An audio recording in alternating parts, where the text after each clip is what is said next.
ডিসেম্বরের শেষ সপ্তাহে আবার আমরা চারজনে মিলে গাড়ি করে বেরিয়ে পড়লাম বেড়াতে। এবার লক্ষ্য আমাদের দীঘা। দুরাত্রির 3 দিন থাকার জন্য খুব সকালে আমরা গাড়ি করে বেরিয়ে পড়লাম দীঘার পথে। বাড়ি থেকে দীঘার দূরত্ব এই 210 থেকে 215 কিলোমিটার। প্রথমে জিটি রোড ধরে, তারপর সেখান থেকে আমাদের দিল্লি রোডে উঠে, সেই দিল্লি রোড থেকে উঠে সেখান থেকে আমরা যে কলকাতা চেন্নাই রোড তাতে এগিয়ে চললাম।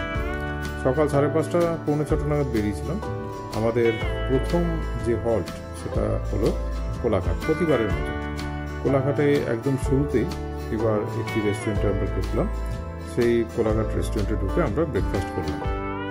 ব্রেকফাস্টে আমরা সবাই সাধারণত লুচি তরকারি খেলাম, তবে ছেলে খেলো চিকেন স্যান্ডউইচ। তারপর একটু অপেক্ষা না করে খাওয়া দাওয়া সেরেই বেরিয়ে পড়লাম দীঘার পথে।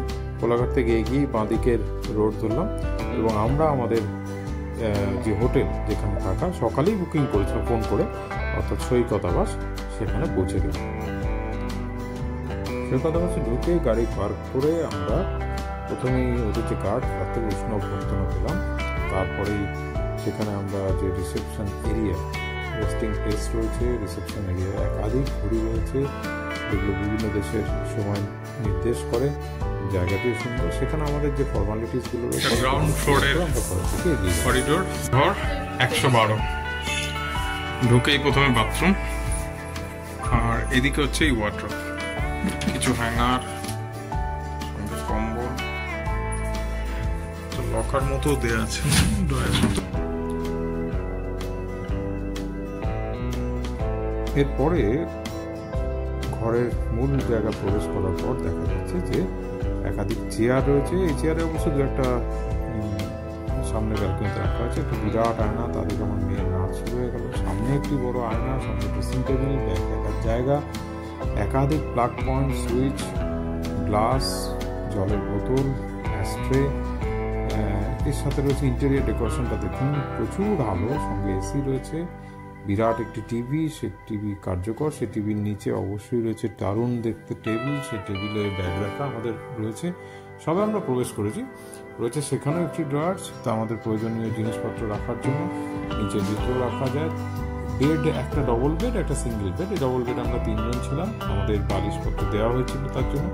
আর একটি সিঙ্গেল বেড, সেখানে আরেকজন। এইভাবে আমরা 3 বেডরুম, এটা তাতে আমরা 4 জন ছিলাম। এবং এই রুমে দেখুন চারিদিকটা খেয়াল করে দেখুন, সামনে রয়েছে, এগিয়ে যাচ্ছি আমরা ব্যালকনির দিকে। খোলা ব্যালকনি, সামনে দারুণ সাজানো একটা বাগানের মতো, এবং ঠিক তার সামনে অপার সমুদ্র। বিশ্ববাংলা পার্ক ঠিক সামনেরটা, এবং তার সামনে হচ্ছে সমুদ্র। রয়েছে আলাদা করে ইন্টারকম ফোন, যেখান থেকে ফোন করা যায় রেস্টুরেন্ট এবং ওদের যে রিসেপশনে। পার্কের বিছানার অংশটি দেখুন আলাদা করে রয়েছে। এখানকার 2টি টাওয়াল, 3টে টাওয়াল দিয়েছিল, যেহেতু 3 বেডরুম, সঙ্গে টয়লেটারি যেগুলো ছিল সেগুলো দিয়েছে। রিমোট ছিল টিভির এবং এসি। শীতকাল হলেও কিন্তু এসি নিয়েই এই ঘর নিতে হয়েছে, কারণ ওদের সব রুমই এসি। বাথরুমে যা যা থাকে, বেসিন, কল, আয়না, লাইট যথেষ্ট। শীতকাল যেহেতু গিজার এখন ইম্পর্টেন্ট, রয়েছে কমোড, কল, ঠান্ডা গরম মিক্সার, একটা বালতি। বাথরুম আকারে বেশ বড়, তবে একটু পুরনো ধাঁচের, কোনো সন্দেহ নেই সে বিষয়ে। যেমন টিভির 2টো রিমোট হয়, সেরকম একটি এসি রিমোট, যদিও বিশেষ কাজে লাগেনি শীতকাল বলে। রুমটি আকারে মাঝারি সাইজের। সেখানে দেখুন একদিকে যেমন একটা ডবল বেড, সেটা বেশ বড়, 3 জনের জন্য যথেষ্ট, এবং সিঙ্গেল বেডটাও বেশ বড়, আরামসে দেখা যায়। সামনে যে জানলা, তারও গুরুত্ব অপরিসীম, কারণ সেখান থেকে সমুদ্র দেখা যায়। এই ঘরের ভাড়া হচ্ছে 3,500 টাকা পার নাইট, অর্থাৎ এটা 3,500 টাকা হচ্ছে 3 জনের জন্য, যেহেতু আমাদের 4 জন ছিল। শীতকালে জল ঠান্ডা হবে না? হোটেলে সুইমিং পুল দেখেই দুজনের চান করতে নেমে গেছে। ওপরে দেখো নেট রয়েছে, যাতে নোংরা না পড়ে, নাকি?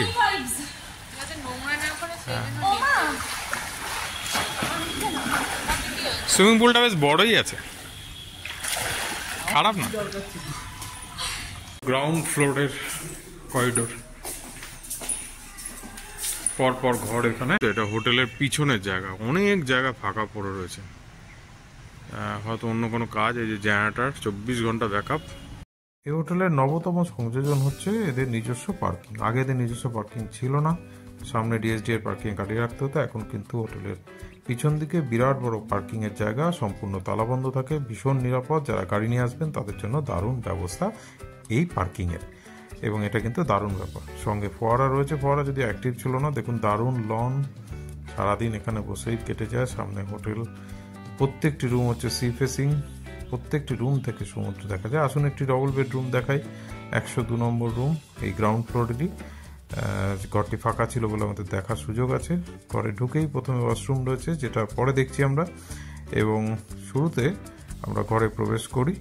প্রবেশ করার পর দেখুন ভালো করে রয়েছে একটি সেই ওয়ার্ড্রপ যেটা আমাদের ঘরেও দেওয়া ছিল, একটি টেবিল, দুটো বসার জায়গা রয়েছে, একটি ড্রেসিং টেবিল, একটি বিরাট কিং সাইজ বেড যেখানে বাচ্চা নিয়ে 3 জন থাকা যায়, রয়েছে এসি, সমস্ত ঘরই এসি, আমি আগেই বলেছি, প্রচুর আলো, দারুণ ইন্টেরিয়র ডেকোরেশন, রয়েছে পাখা, রয়েছে একটি বিরাট বড় টিভি, এবং তার নিচে কিছু সুন্দর ডেকোরেশন, এবং ওদের যে রিমোট যেগুলো দেওয়া থাকে, 2টি চেয়ার যেটা ব্যালকনিতেই থাকে রয়েছে। সামনে আসুন, যেখানে 2টি চেয়ার, একটি টেবিল, এবং খোলা ব্যালকনির সামনে বিশ্ব বাংলা পার্ক এবং অপার সমুদ্র। সারাদিন না বেরোলেও চলবে, সমুদ্র দেখুন, এবং পুরো হোটেলটা দেখা যায় এখান থেকে।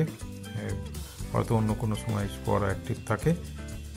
আসুন ওয়াশরুমে, যেমন হয়ে থাকে পরিষ্কার পরিষ্কার, একদম গিজার, কমোড, ঠান্ডা গরম জল মিশ্রণের ব্যবস্থা, বালতি রয়েছে, হ্যাঙ্গার রয়েছে, দারুণ বড় একটি আয়না এবং বেসিন, বাথরুম। রুমের ভাড়ার সাথে ব্রেকফাস্ট কমপ্লিমেন্টারি ছিল।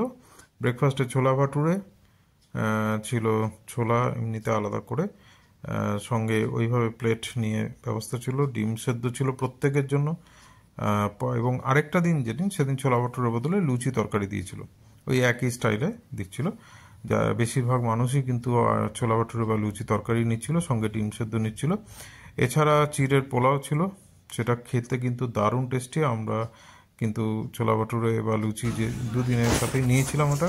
সঙ্গে যারা ব্রেড বাটার খেতে চায়, অমলেট খেতে চায়, এই হোটেলের ভালো ভালো দিক, দুর্দান্ত লোকেশন, স্টাফ বিহেভিয়ার দুর্দান্ত, ইন হাউস পার্কিং, রেস্টুরেন্টের খাবারের কোয়ালিটি অত্যন্ত ভালো, রয়েছে সুইমিং পুল, এছাড়া ব্রেকফাস্টটা ফ্রি, সেটা চার্জের মধ্যে, এবং সারা বছর এদের হোটেলের যে রুম রেন্ট সেটা কিন্তু সেম।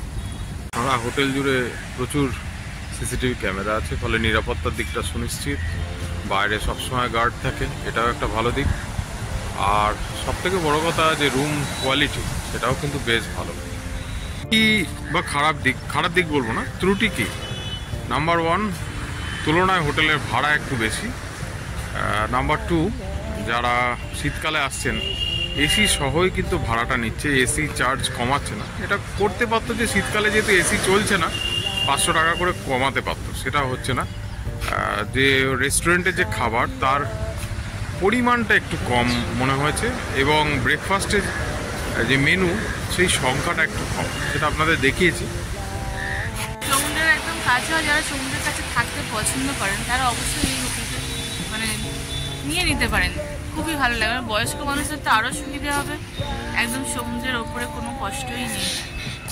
তাহলে আমাদের দীঘার হোটেল সৈকতাবাসের যে রিভিউ, যে ভিডিও, সেটা যদি ভালো লাগে তাহলে প্লিজ একটু লাইক করুন, শেয়ার করুন এবং সাবস্ক্রাইব করুন।